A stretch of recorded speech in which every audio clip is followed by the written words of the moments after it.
Good morning everyone, কেমন আছো তোমরা সবাই? সুপর্ণা সিম্পল লাইফস্টাইলে তোমাদের সবাইকে জানাই ওয়েলকাম। এখন ঘড়িতে বাজে সকাল 11টা। কৌশিক একটু আগেই, ওই 5-10 মিনিট আগেও অফিসের জন্য বেরিয়ে গেল। আর আমি এখন এখানে বসেছি হেনাটা যে গতকাল রাতে আমি ভিজিয়ে রেখেছিলাম সেটা এখন মাথায় মাখার জন্য।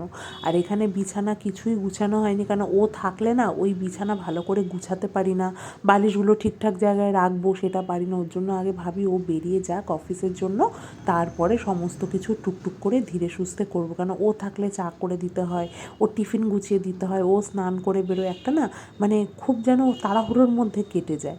তো ওর জন্যই ভাবি ও আগে বেরিয়ে যাক, তারপরে সমস্ত কিছু করব। এখানে হেনাটাকে না ভালো করে আগে আমি এখানে গুলে নিচ্ছি, কারণ সারা রাত্রির জমানো ছিল তো এরকম করে নিচেটা থিতিয়ে গেছে। ওর জন্য এটাকে আমি ভালো করে নিয়ে তারপরে হেনাটাকে করতে বসবো মাথায়। এখানে একটা ঘরে না ছেঁড়া গামছা ছিল, সেটাই নিয়ে নিয়েছি, কেননা এখন মানে কালার করলে ওটার নাইটির ওপরে লাগবে। তো ভাবলাম গামছা রয়েছে, গামছাটাই করে নিই। গামছাটা না ইউজ করা হয় না, ফেলে দেবো করছিলাম, কিন্তু ঠিক আছে যখন এটা গায়ে দিয়ে নিয়ে তারপরে চুলটা হেনা করে নিই, তাতে কালারটা ওই গামছার ওপরে পড়বে, আমার নাইটিটা আর কি নষ্ট হবে না। আর এখানে গ্লাভস পরে নিচ্ছি, কারণ হাতে না একটা দাগ হয়ে যায়। তো আমার আগাগোড়া মানে আমার মা তাই বলে, আমি এর জন্য না আমি বেদানাও ছাড়াই না, বলে নাকি বেদানা ছাড়ালে আঙুলের যে গোড়াগুলো ওগুলো কালো হয়ে যায়। ওই ভয়ের জন্য আমি বেদানাও ছাড়াই না, কৌশিককে দিয়ে ছাড়াই। আমার মা তাই বলে যে বাবা, তোর হাতের নখ আজকে আছে কালকে ঠিক হয়ে যাবে, এই হাতের নখের জন্য তুই এরকম বেদানা ছাড়াবি না? তো আমার এটা না কেমন লাগে, মানে নেল পলিশ পরা থাকে তো তার উপরে এরকমভাবে কালি লাগলে একটা কেমন বাজে দেখতে লাগে না? ওর জন্যই আমি এখানে গ্লাভসটা একটু পরে নিই। তো যাই হোক, এখন হেনাটা এখানে করে নিয়ে এটা যতক্ষণ না শুকায়, মানে মোটামুটি ওই 30 মিনিট 45 মিনিট মতো রাখবো। তারপরেও যদি না শুকায়, কারণ ওয়েদারের একটা ব্যাপার আছে, 1 ঘন্টার বেশি আমি রাখি না, 1 ঘন্টার মধ্যে শুকালে ভালো, নইলে এটাকে ধুয়ে দেবো। তো আমার এই মাথার সামনেটা একটু একটু পাকা চুল আছে, ওই দু সাইডে 2-4টে করে রয়েছে, তো ওই জায়গাটা একটু বেশি করে লাগিয়ে দিচ্ছি, যাতে পাকা চুলগুলো কালো হয়। হ্যাঁ, কারণ দেখতে বাজে লাগে না সামনেটা। তো এখন যাই হোক, হেনাটা করে নিই ধীরে সুস্থে, করে নিয়ে তারপরে একটু হাতের যা টুকটাক কাজ এই 0.5 ঘন্টা 45 মিনিটের মধ্যে হয়ে যাবে, তারপরে গিয়ে স্নানটা করে আসবো। হেনা করার পরে এই গালে, কপালে, কানে পুরো একদম সেই কালো কালার লেগে গেছিলো। সেই যেই ভিজা গামছা না, সরি, যে ছেঁড়া গামছাটা গায়ে দিয়েছিলাম, ওই ছেঁড়া গামছাটাই আবার ভালো করে মুছে নিয়ে সব আবার তুললাম। সেই গালটা কি বিচ্ছিরি লাগছিল দেখতে। তো ওইগুলোকে এখন ভালো করে তুলে নিলাম। আর এই যে এখন পুজো এসে গেছে, মানে তো টুকটুক করে সব পার্সেল আসতেই থাকবে। তো পার্সেলটা থাক, কারণ এখন আর খুলবো না, পরে খুলছি। এখানেও সেই কালকের যে পার্সেলগুলো সব এসেছিলো, এগুলো এখানে আর কিছু এখনও করা হয়নি, মানে খোলা হয়নি জিনিসগুলো। এগুলো আস্তে আস্তে করে এবারে খুলবো। আর সব পার্সেলগুলো ওখানেই রয়েছে, আগের দিনে যে জুতোটা এসেছিলো সেই জুতোটা ওখানেই রেখে দিয়েছি। পার্সেলগুলো না, ও না থাকলে আমার খুলতে ইচ্ছা করে না, মনে হয় একা একা খুলবো, ও আসলে ও খুলবে, আমার ওটা বেশ দেখতে ভালো লাগে, ওর জন্যই ও আসলেই খোলা। আর এখন দুপুরবেলা একটু করবো ল্যাজা ভর্তা। আমার নিয়ে এটা আমি অনেক দিন আগে একটু ইউটিউবে দেখেছিলাম, ল্যাজা ভর্তাটা বেশ ভালো লেগেছিলো দেখতে। তো এর আগে 1-2বার করেওছি, ভালোও লেগেছিলো খেতে। তো ভাবলাম যে এবার আরেকটু করি, কারণ এই ইলিশ মাছের মাথা খাওয়া হয়ে যায়, মাঝখানের যে পিস সেগুলো খাওয়া হয়ে যায়, যে গাদা পেটি যেগুলো হয় সেগুলো খাওয়া হয়ে যায়, কিন্তু এই ল্যাজাটা কেউ খেতে চায় না। ল্যাজাটা খায় বলতে গেলে কৌশিক খায়, আর নইলে আমার শাশুড়ি মা খায়। আর আমি তো ল্যাজা খেতেই পাই না, এত কাটা, আমার শ্বশুরমশাই তো ধরবেই না। তো ওর জন্যই কে খাবে 3টে মাছ আনা হয়েছিল, তো ওর জন্য ভাবলাম থাক, ল্যাজা 3টে রেখে দিই, ল্যাজা ভর্তা করব। তো এখানে ভালো করে নুন হলুদ মাখিয়ে না একটুখানি এটাকে ভালো কড়া করে একদম ভেজে নিচ্ছি। নিয়ে এইটাই হচ্ছে সবথেকে মুশকিল কাজ, সেটা হচ্ছে কাঁটা বাছা। দেখো না কত কাঁটা বেছেছি, তারপরেও যেন এর মধ্যে কাঁটা রয়ে গেছে, মানে এত কাঁটা বেরিয়েছে তার মধ্যে ভালো করে এখন এই মাছটার মধ্যে দেখলে না ছোটো ছোটো গুড়ি কাঁটা রয়েছে। তো ওর জন্যই আর কি ভালো করে বেছে নেওয়া, কেন ভর্তা করতে গেলে না মুখে একটু কাটা পড়লে কেমন লাগে, আর লেজার মধ্যে তো মারাত্মক কাটা থাকে, সেইখান থেকে কাটা বেছে বার করা মানে মানে ভীষণ শক্ত কাজ এটা। তবুও ওই যে খাওয়ানোর জন্য এই জিনিসটা করেছি, আমার বেশ মজা লাগে এরকম নিত্য নতুন রান্না করতে, না আমার ভীষণ মজা লাগে। এখানে শুকনো লঙ্কা ভেজে নিচ্ছি, আর ওদিকে একটু পেঁয়াজ কেটে রেখেছি আর রসুন কেটে রেখেছি। রসুনটাকে আমি একটু ভেজে নেবো, কিছুটা পেঁয়াজ কাঁচা মেশাবো আর কিছুটা পেঁয়াজ আমি এখানে ভাজা দেবো, মানে যেটাকে একদম পেঁয়াজ ভাজা বলে ওরকম করব। এটা রসুনটা একদম হালকা আঁচে করে ভেজে নিচ্ছি, কারণ আঁচটা জোরে করে দিলে তো রসুনগুলো পুরো পুরো ছাই হয়ে যাবে। ওর জন্য এখানে রসুনগুলো ভেজে নিয়ে ওই মাছের সাথে একদম চটকে দেবো। আর একটু সিম আঁচে করছি যাতে রসুনটাও ভালো করে মাখা হয়ে যায়। একটু কাঁচা লঙ্কা কুচি দিলেও ভালো হতো, কিন্তু আমি এই মুহূর্তে দিতে ভুলে গেছি। যাই হোক, আগে এটা মাখিয়ে নিই, তারপরে ওপর দিয়ে একটু কাঁচা লঙ্কা দিয়ে দেবো। কাঁচা লঙ্কাটা না মুখে পড়লে বেশ ভালো লাগে। কাঁচা লঙ্কা কুচি করেও দেওয়া যায়, আবার কাঁচা লঙ্কাটা যদি একটু থেঁতো করে নেওয়া যায়, মানে ওই হামানদিস্তা হোক বা একটু নোড়া দিয়ে যদি একটু থেঁতো করে নেওয়া যায়, তাতেও খেতে ভালো লাগে। এটাই হচ্ছে ইলিশ মাছের লেজা ভর্তা। একটু নুনটা চেক করে দেখি, একটু নুন লাগবে মনে হচ্ছে, আর অল্প একটু নুন দিলেই হয়ে যাবে। আজকে হচ্ছে চতুর্থী, আর আমাদের এখানে মাইক বাজছে, বুঝতেই পারছো পুজো পুজো একটা মানে আসছে, ফিলিং আসছে। অ্যাকচুয়ালি এই পুজোর কটা দিন না, কোন দিন সোমবার কোন দিন মঙ্গলবার কিছুই বোঝা যায় না। শুধু মনে থাকে আজকে ষষ্ঠী, কালকে সপ্তমী, কালকে অষ্টমী, নবমী, এরম মনে থাকে। তো আজকে গেছিলাম বিকালবেলা পড়াতে, তো রেডি হয়েই বেরিয়েছিলাম, তো তারা বাড়ি নেই।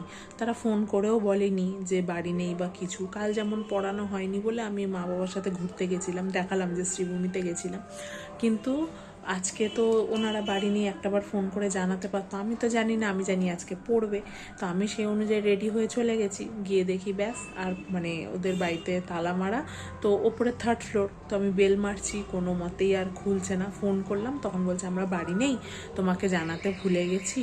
তো যাই হোক, আর কি করবো, আবার ফিরে চলে এসেছি। আগে থেকে জানলে আর তাহলে রেডি হয়ে বেরোতাম না, কারণ এখান থেকে পুরো একটা স্টপেজ হেঁটে যেতে হয়, একটা না 2টো স্টপেজ হেঁটে যেতে হয়। তো জানলে তাহলে আর যেতে হতো না, ঘরে একটু রেস্ট করতে পারতাম। যাই হোক, বেরিয়েছিলাম। আর এখন এই মাইক বাজছে, এত ভালো লাগছে। মানে এই পুজোর এই কটা দিন না, পুজো আসছে পুজো আসছে ভালো লাগে। পুজো যেই এসে যায় না, হুশ করে কি করে চোখের নিমিষে বেরিয়ে যায় বোঝা যায় না। যাই হোক, কী করবো, ওর জন্য বাড়ি এসে আমি এখন এখানে নেল পলিশ তুলছি। হাতে নেল পলিশ পরা ছিল, তো নেল পলিশগুলো তুলছি। আর এখানে নেল পলিশের ঝুড়ি নিয়েও বসেছি, এই যে নেল পলিশের ঝুড়ি নিয়েও বসেছি এখানে। তো যাই হোক, এখানে সমস্ত কিছু, এই যে নেল পলিশ রয়েছে এখানে। এবারে এগুলো আস্তে আস্তে পরবো, দেখি কোন কালারটা পরি। নতুন কালার সেইভাবে পুজো উপলক্ষে কিছুই কেনা হয়নি। এর আগে একদিন জুডিওতে গেছিলাম, আমার এখানে বেশিরভাগই সব জুডিওরই কালেকশান আছে। তো জুডিওতে গেছিলাম, 2টো কালার আমার খুব পছন্দ হয়েছিল, দাঁড়াও দেখাচ্ছি।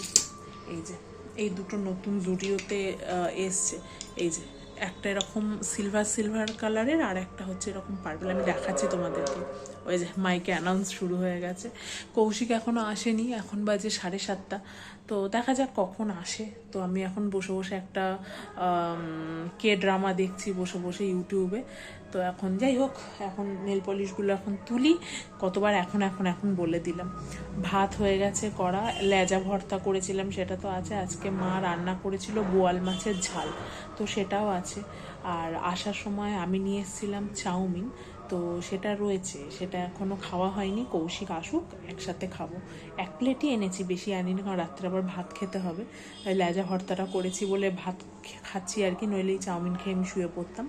তো ওর এনে রেখে দিয়েছে, আসুক মাইক্রোওভেনে একটুখানি গরম করে নেবো, ব্যাস কাজ হয়ে যাবে। এলাম ততক্ষণে আসুক। কালকে পঞ্চমী, কাল থেকে মোটামুটি ঠাকুর দেখা স্টার্ট হয়ে যাবে। মানে বাবা মায়ের সাথে প্রত্যেক বছর বাবা মায়ের সাথে ঠাকুর দেখাটা হয়। আর এবারে ঠাকুর দেখবো কি, এত বৃষ্টি এত বৃষ্টি হচ্ছে না, মানে এই তো কালকে মা বাবার সাথে ঠাকুর দেখে আসলাম, ব্যাস তারপরে মুষলধারে বৃষ্টি শুরু। মানে এমন অবস্থা, আজকে বৃষ্টিটা আর হয়নি, আবার নাকি শুনছি কাল থেকে বা পরশু দিন থেকে হয়তো বৃষ্টি হবে। মানে পৃথিবীতে যে কি হচ্ছে, আর এই 2025টা এমন বাজেভাবে কাটছে। এক তো এই বৃষ্টি, মানে বৃষ্টি বন্যা হয়ে গেল কিছুদিন, 2-3 দিন আগে এমন বৃষ্টি হয়েছে শুধু রাত্রিরে, মানে মেঘ ভাঙা এমন বৃষ্টি হয়েছে, কোমর মানে কলকাতায় মানে কৌশিক যেখানে অফিস যায় সেখানে 1 কোমর করে জল, এমন অবস্থা। পুরো রাস্তা আমাদের এখানে চিনার পার্ক এয়ারপোর্টের ওখানে সব ডুবে গেছে। হলদিরাম তো একটুখানি বৃষ্টি হলেই ডুবে যায়। তার মধ্যে মানে এমন হচ্ছে 2025টা না একদমই ভালো যাচ্ছে না। মা দুর্গা আসছে, বা মানে সবাই মিলে একটা আনন্দ করব, বা খাওয়া দাওয়া মজা, মায়ের দর্শন করা, আমার মায়ের বাড়ি যাওয়া, এ সমস্ত কিছু করব। কত বাচ্চা কাচ্চা, কত মানুষ কত ড্রেস কিনেছে, কত তাদের আনন্দ। কিন্তু ওই এরকম যদি বৃষ্টি হয় কি আর আনন্দ করা যাবে। তার মধ্যে 2-3 দিন আগে একটা খুব খারাপ খবর শুনলাম যে জুবিন গার্গ বলে আমার খুব ফেভারিট একজন মানে গায়ক ছিলেন, তো ওনার গান আমার ভীষণ ভালো লাগতো, ভীষণ। তো উনি এই 2-3 দিন আগে মারা গেলেন। তো সেটাও একটা খারাপ খবর, সেটাও একটা মানে খুব খুব খারাপ লাগছে। কারণ ওনার গানগুলো না অ্যাকচুয়ালি দেব, যে এমনি তো হিন্দি গান প্রচুর করেছে, দেবের যে আমাদের যে বাংলা সুপারস্টার দেব, তারও কিছু গান সে করেছে। তো মানে ওনাকে আমার খুব ভালো লাগতো, কিন্তু আমি মানে জানতামও না উনি আসাম থেকে বিলং করে আর কি, মানে উনি আসামিস। বাট যাই হোক, তারপরে যেদিনকে উনি মারা গেলেন সেদিনকে খবরে শুনলাম তো ওনার কিছু দেখে আসামেরও গান রয়েছে। আমি সত্যি কথা বলতে আমি আগে থেকে জানতাম না যে উনি আসামিস বা আসামের কোনো গান উনি করেছেন, কিন্তু উনি যে আসামেরও গান করেছেন না, সত্যি ওনার গানগুলো হয়তো ভাষা আমি অতটা বুঝতে পারছি না, বাট যেইটুকুনি বুঝছি আসামের গান, মানে আসামি ভাষায় যে গানগুলো সেগুলো বেশ খুব সুন্দর করেছে গানগুলো। শুনছিলাম, তার মধ্যে সবথেকে ফেভারিট উনি বলে গেছিলেন যে আমি কোনোদিন যদি মারা যাই আমার ট্রিবিউট হিসাবে মায়াবিনী গানটা করতে। তো সবাই দেখি মায়াবিনী গানটা করছে, আমি সেই সূত্রেই খুঁজলাম অনলাইনে যে মায়াবিনী গানটা সত্যি বাংলা ভার্সনটাও সুন্দর, আসামি ভার্সনটাও সুন্দর। তো কী করো, ভালো মানুষ বেশি দিন পৃথিবীতে থাকে না, যারা ভালো কাজ করে ভালো মানুষ তারা কখনো বেশি দিন পৃথিবীতে থাকে না। যাই হোক, ওটা একটা খারাপ খবর শুনলাম। তার মধ্যে এই মা দুর্গা এসছে, এই বৃষ্টি, এই বন্যা, কতজনের কত, এই পুজোর টাইমে তো অনেক এরকম খুচরো বিক্রেতা আছে যে পুজোর টাইমটায় তারা টাকা ইনকাম করার একটা সুবিধা পায়। এবার এরম যদি বৃষ্টি হতে থাকে আর তাদেরও একটা মানে অসুবিধার মধ্যে পড়ে যাওয়া হয়। আমাদের তো বাদ দাও, আমরা ঠাকুর দেখতে যাবো, সেটা আমাদের আলাদা অসুবিধা, কিন্তু যাদের এই টাইমে রুটি রোজগার হয়, টাকা পয়সা ইনকাম করে খুচরো বিক্রেতা যারা হয়, তাদের কতটা অসুবিধা বলো তো। তো যাই হোক, 2025টা যে কোনো মতে চলে যেতে পারলে না বাঁচা যায়। যাই না 2026 আবার কি অপেক্ষা করছে, কারণ 2025 এরম যাচ্ছে বলতে তো পারবো না 2026 ভালো যাবে, কিন্তু আশা রাখছি যে ভালো যাবে। যাই না আবার ওই বছরে কী হবে, কিন্তু 2025টা একদম বাজে যাচ্ছে, মানে ভীষণ বাজে যাচ্ছে 2025টা। জুডিওতে গেছিলাম, জুডিও থেকে 2টো নেল পলিশ এবারে এনেছি। তো আমার না নেল পলিশ এমনি ভালো লাগে, আর তারপরে একটু দেখি না কোনটা একটু গ্লিটারি আছে সেরকম দেখতে। আর এবারে জুডিওর নেল পলিশের এই যে মাথাটা, এটাও দেখি একটু অন্যরকম, কেমন গোল গোল মতো দেখতে, দেখতে বেশ ভালো লাগছে, একটু অন্যরকম। এমনি নেল পলিশ যখন আনি জুডিও থেকে নর্মাল নেল পলিশের মতোই থাকে, কিন্তু এটা না এই মাথাটা যে গোল, এটাই বেশি না অ্যাট্রাকটিভ লেগেছে দেখে। তো ওর জন্যই এই দুটো নিয়ে নিয়েছি। আমার কাছে আরও আছে জুডিওর জিনিস, এই দেখো জুডিওর আমার একটা কালচে সবুজ মানে বটন গ্রিন যেটাকে বলে এরকম একটা কালার আছে, আর একটা হচ্ছে একদম ডার্ক চকলেট কালার, চকলেট ওই মেরুন মিশিয়ে। তো এই যেরকম বলছিলাম জুডিওর নেল পলিশ ওরকম নর্মালি, বাট এই মাথাটার জন্য এবার আমি এটাকে কিনে এনেছি। একটা এনেছি এরকম অ্যাশ কালার, আর একটা এনেছি এটা মনে হয় ব্লুর ওপর গ্লিটার দেওয়া, এরকম একটা জিনিস, ব্লু না বেগুনি কালারটা না কেমন জানি একটু অন্য রকম টাইপের। তো ওই সব জিনিসগুলো এখানে আনা হয়েছে। আর এই যে পুজোতে যা যা পার্সেল এসছে কোথায় রাখবো, এই ওয়ার্ড্রপের এখানটা এখন পুরো ভর্তি করে রেখেছি। আর এই একটা পার্সেল তো এসছে, এটা কৌশিক আসুক তারপরে খুলবো। আমি বললাম না দুটো জামা এক হয়ে গেছে, খুললে না পড়াতে যাবে ওখানে দেখালো, দেখ ডিজাইনটা আলাদা, দেখো এক জামা বার করো, এক জামা লগভগ একই জায়গা, লগভগ না একই জামা, ঠিক আছে পড়াতে যাবে। এবার বলো পরে দেখে নাও কতটা কি সেলাই ওই করবে। যেটা ওরম সেলাই করেছি ওটাই সেলাই করেছি, দেখার কি সব লালটা পরে দেখো, সবই একই ব্র্যান্ডের মাল, আলাদা করে দেখার কিছু নেই। মাথার ট্যাগটা দেখ, সব একই ব্র্যান্ডের মাল। ঠিক আছে, এখন পরলে গা ক্যাচ করছে তো, তাহলে কালকে এই মাপেরই সেলাই করে দেবো, ঠিক আছে দুটো করে দেবো, ঠিক আছে। এখানটা একটু ঠিক করে, যে ওই যে জায়গাটা ঠিক করো, হেভি লাগছে কিন্তু, এটা ওপরে তুলে করো, আর তুমি তো ওটাকে তো উপরে দিলে।